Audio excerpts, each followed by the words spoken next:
Health is wealth and certainly the foundation to any hustle, but I recently got a wake-up call that made me value health for much more than I had before. Because ovarian and breast cancer runs in my family, I was urged to get this genetic testing to see if I had the BRCA2 gene that makes you exponentially more at risk for breast and ovarian cancer. When the doctor called to say my test was positive, time seemed to slow down. Although it was far from a call to say I had cancer, the thought that my chances for getting cancer were higher shook me to my core.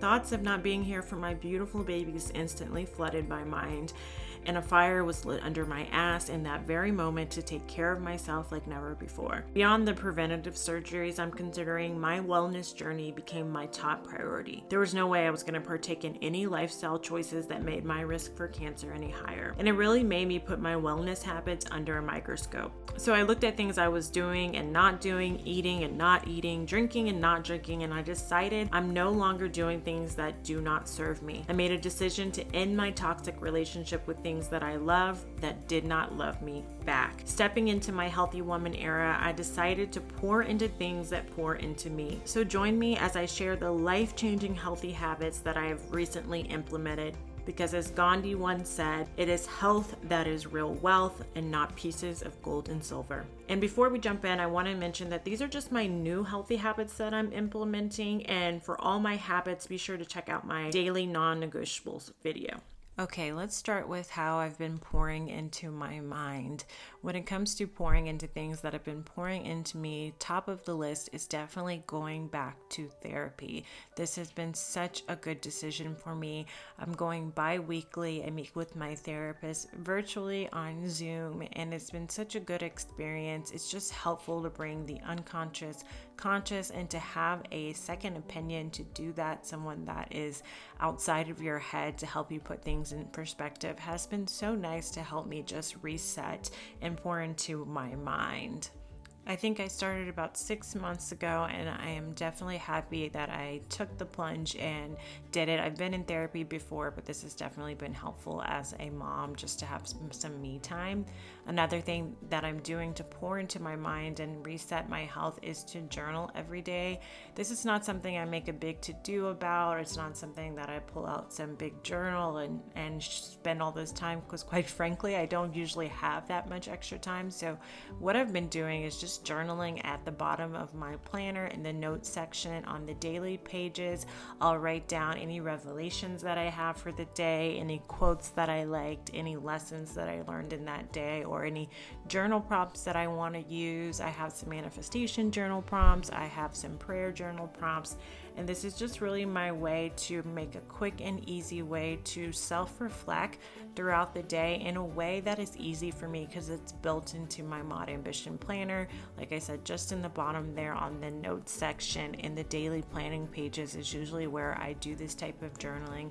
And it just kind of helps me clear my mind. And it's been a really good new health habit that I've had to just journal in that small space without all the pressure of making it this big to do.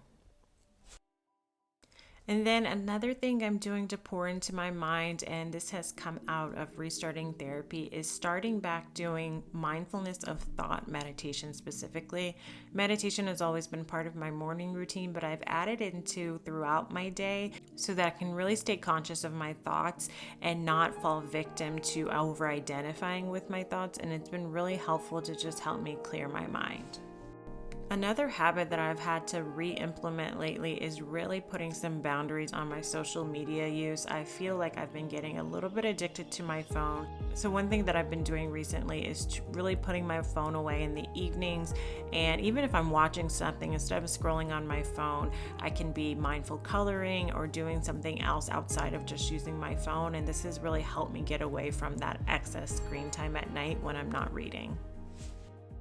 Next set of habits that have helped me reset my health have been really about pouring into my body. Healthy habits can lengthen life according to the National Institute of Health. Here are 5 main life-lengthening habits they endorse. Healthy eating patterns, not smoking, 3.5 hours of moderate exercise, drinking only moderate amounts of alcohol, that's 1 drink per day for women, and maintaining a normal body weight. And for me, one thing I've recently done is given up alcohol. I've talked to you guys about this before, but I know that alcohol exponentially increases my risk of cancer. So I've really turned into a mocktail girly. I may have a glass of wine on date night or like going out on vacation, but generally in my day-to-day life, I'm no longer drinking, and I've seen so many great effects. I've been sleeping better, my skin is better, I'm not as tired. So giving up alcohol not only has reduced my risk of cancer, but it's also helped me just feel better overall. Also, along the lines of reducing my risk of cancer, I've been eating less red meat. I also cut out dairy, and I'm just trying to eat less processed foods overall. I've really been trying to live by let thy food be thy medicine and thy medicine be thy food. Also, along the lines of new health habits and resetting my health has been my new movement habits. I recently started going back to Pilates in the studio. I have found a studio that I really like next to me, and just getting back to strengthening my core after having those two babies has been really essential for me when it comes to my movement exercises. I want to heal my core, strengthen my core, and just get stronger. So I've been doing a lot of Pilates that's been helping me with that. I've also been doing more hikes with the kiddos. We've been getting into more hikes since we came back from vacation, and I've really wanted to increase my cardio. So I was doing a lot of walking on my treadmill, and I've really been pushing myself to not only do walking, but to amp it up and to do some running on the treadmill, get my heart rate up. That's really great for our minds, for our brains, to get oxygen for my brain. So I've been trying to practice what I preach and just kind of push myself to take it a little bit harder and not go so easy when I get on the treadmill.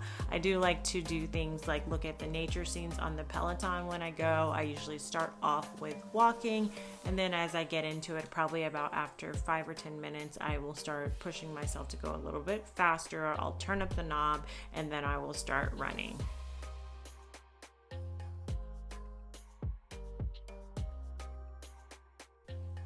I also recently made some changes to my supplement game. I do have a video on my channel to my whole supplement routine that helps me stay energized, that I will link in the description below, but I did make some changes to that routine that I wanted to highlight. Firstly was my supplement recipe. I am now using the chocolate organum powder with some frozen fruits, and I'm using oat milk now. I used to use almond milk, and I usually make, me and my husband both, a smoothie. You'll see that's why there's two in the morning.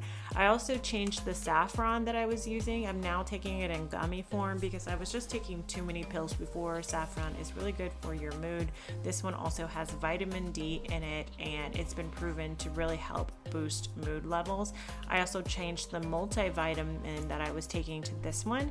It's not as big as the one I was taking before, and it's in a soft gel, so it's really easy to swallow, and I haven't had any problems with like nausea or anything like that, because that's usually my problem. So I'm really happy with this new supplement. I did also start the AG1 green juice in the morning. My husband does usually help make that. He usually makes that for us in the morning, and then I just drink it before I get the day started.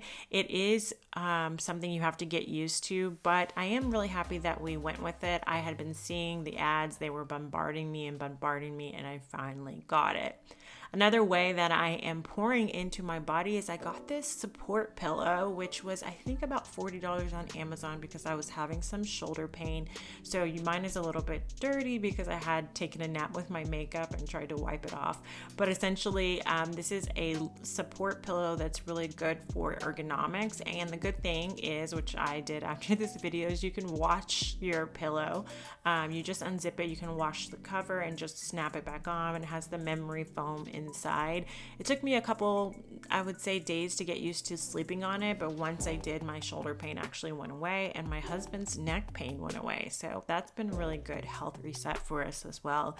And just in general, I'm trying to be more mindful of taking care of my body and listening to my body. I'm very quick these days now to set an appointment for a doctor or a dentist or chiropractor and not really hesitate or wait around to go to the doctor. I'm quick to get on the phone, get on the internet, look for a new specialist, and go take care of myself. And whereas I used to before just kind of push it off.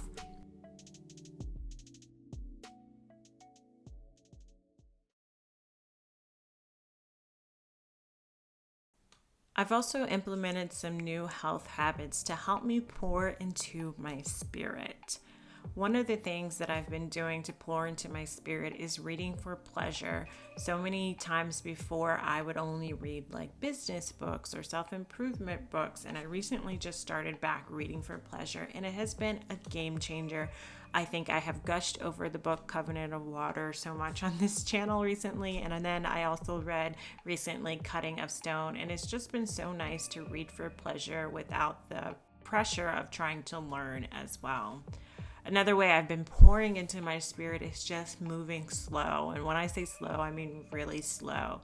I have a tendency to always be going fast, always be trying to get something done. And I've really challenged myself to move slower. I've been waking up at 4:45. I have a video on how I wake up at 5 a.m., but I wake up about 15 minutes before so I can kind of mosey around and not feel like I have to jump up right out of bed just to have my hour and a half before my kids wake up. I do my makeup, I make my coffee, I do my little morning routine, I work a little bit, and I just move really slow. And it's something that I've been implementing to help me kind of slow down and not feel so on edge or tightly wound. It's just to live more slowly, live more intentionally, not feel like I always have to be in a rush.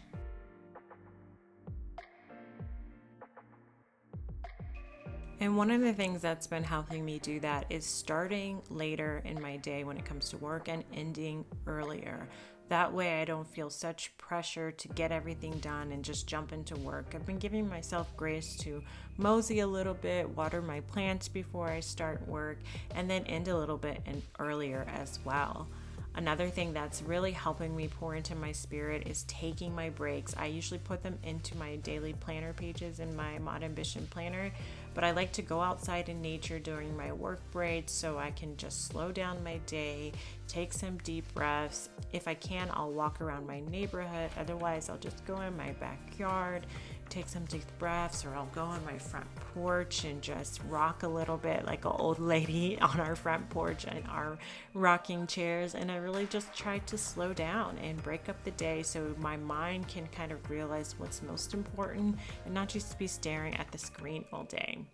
Another thing that I promised my therapist was to add more mini vacations into my week. So having times that I can just pause and take a bubble bath or paint or just do nothing. I've realized that anytime I'm on vacation, probably like most people, my mental health is at its best. So I've been trying to add more of those things into my weekly schedule. And as a bonus, I have some bonus tips to help you jumpstart your own wellness journey and stick to your healthy habits. First, I want you to start off by defining your why for wanting to be healthier. Achievement psychology has proven that this is going to help you stick to these goals. So define your why and then set your goals to get there of why you want to be more healthy. So why do you want to be more healthy in the first place? And what are the goals that are going to help you get there? And then you can even go further and decide why you want those goals in the first place. The Mod Ambition Planner walks you through this in the goal planning section. It will help you use achievement psychology to set your goals and to achieve your goals quickly. Another evidence-based way to stick to your healthy habits is to use a habit tracker. So to really stay conscious of the habits that you're trying to implement and then tracking your success. As a psychologist, one thing that was important for me when creating my goal planner, the Mod Ambition Planner, was making sure it incorporated evidence-based psychology on habit forming and achieving. Because habits really are the building blocks to living a healthy life. And for more tips on how to actually stick to these new habits you're tracking, I want you to watch this video I did called Why You Can't Stick with New Habits and How to Fix It. Thank you so much for watching. Please subscribe and like this video, and I'll see you next time. Namaste.